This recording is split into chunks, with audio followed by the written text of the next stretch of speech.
The world is perceived as what is around us, a vast canvas stretching to infinity, with the colored paintings on it representing us mortals. But does that mean our destinies are fixed from the moment we're drawn to life? Was all this decided beforehand? The answer to these questions elude my former self, for in reality, I was asking the wrong questions. The mind is a sophisticated but fragile part of us mortals. It is a perfect instrument for understanding and harnessing the powers of nature. But what happens when we come across something so sinister, something not of this world, something capable of twisting, contorting the very fabrics of our mind, indescribable, unexplainable, beyond the comprehensions of us mortals? That is when the mind becomes our prison, collapsing onto us from the sheer presence of this anomaly, driving us insane from the one that is truly unknown.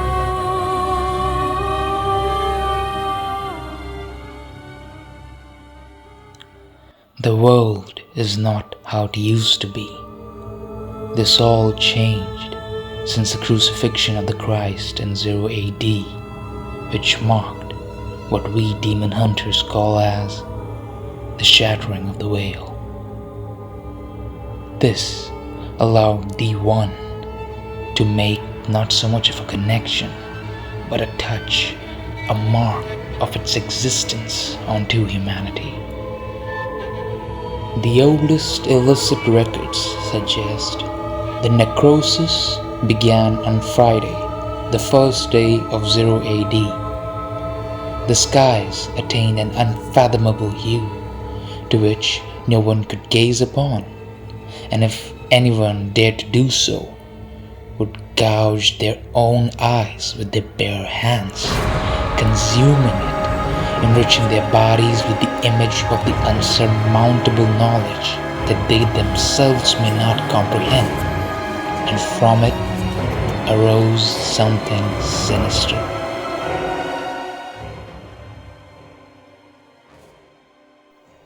On Monday, the fourth day of 0 AD, the skies attained their original shade, but the sin was already complete, and thus began the scourge of the demons. If the mind is the consciousness of the vessel so-called as body, then the soul is the essence holding both the body and the mind together, hosting one's subconscious and unconscious being. The nature of the soul has been a mystery since the ancient times, for the soul can only exist within and will cease to exist without, thereby making it impossible to observe through mortal means alone. The necrosis drove the people towards insanity, shattering their minds, isolating their consciousness inside their own vessel, with the remaining outer carcass twisting, malforming, mutating into something reflecting their inner contradictions. Thus, the more Mukul, or the elder demon, was brought into existence.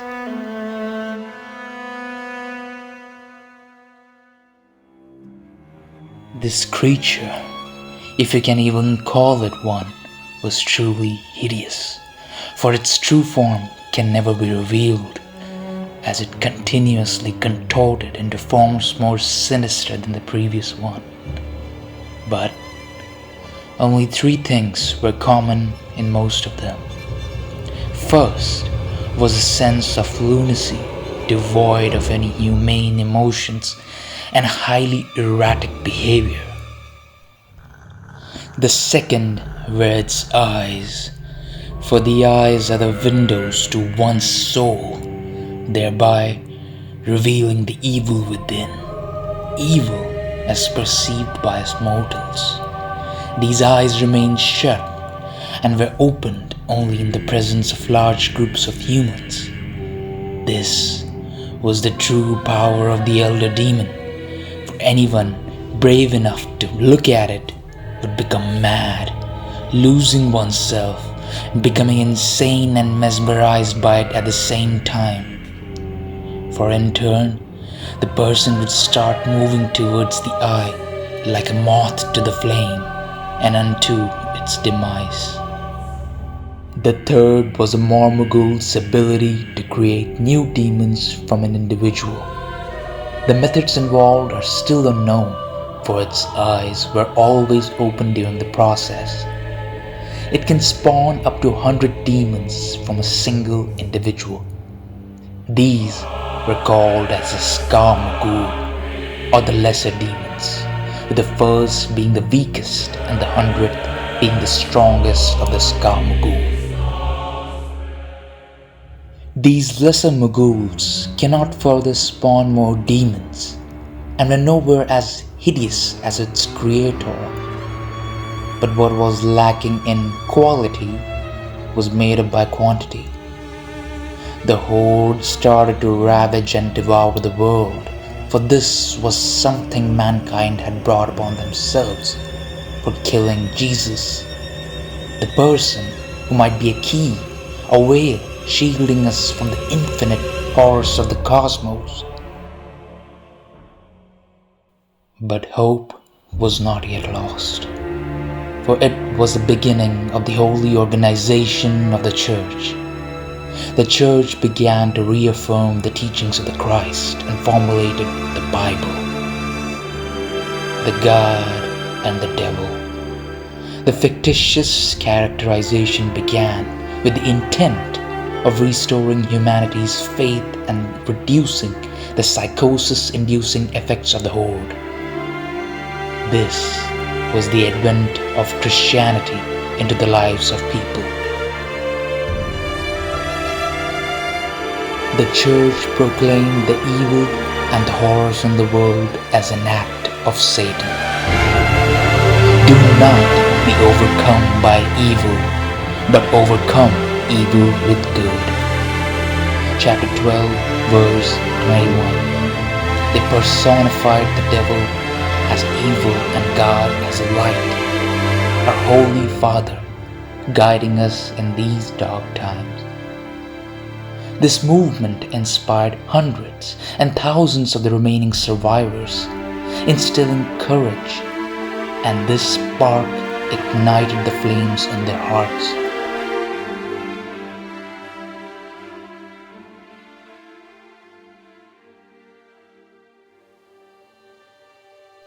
But the physical danger still loomed over them like the dark clouds in the sky. Thus, people started capturing the first and the weakest class of the Skarmaguls, named as Azazel, and began experimenting on them. The Skarmaguls were quite different from each other, with the first, Azazel, possessing humanoid-like appearance, to the beastly shaped form of Samael, the 100th.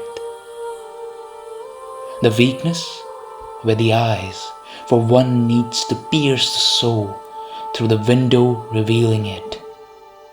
The only catch, one can never directly gaze into their line of sight.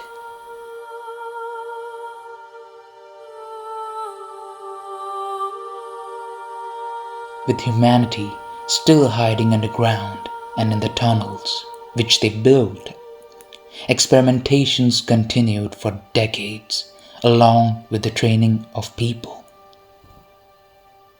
At last, a breakthrough was achieved when a substance was devised which seemed to mitigate the effects of the gaze, but only to a certain degree and a limited amount of time. Not to mention the compound was toxic to humans.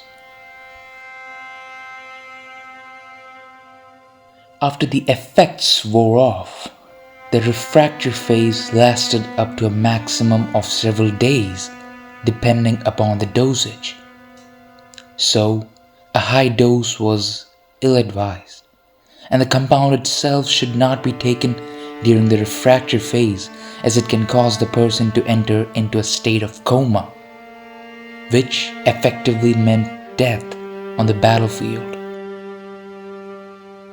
This substance was called the gaze potion.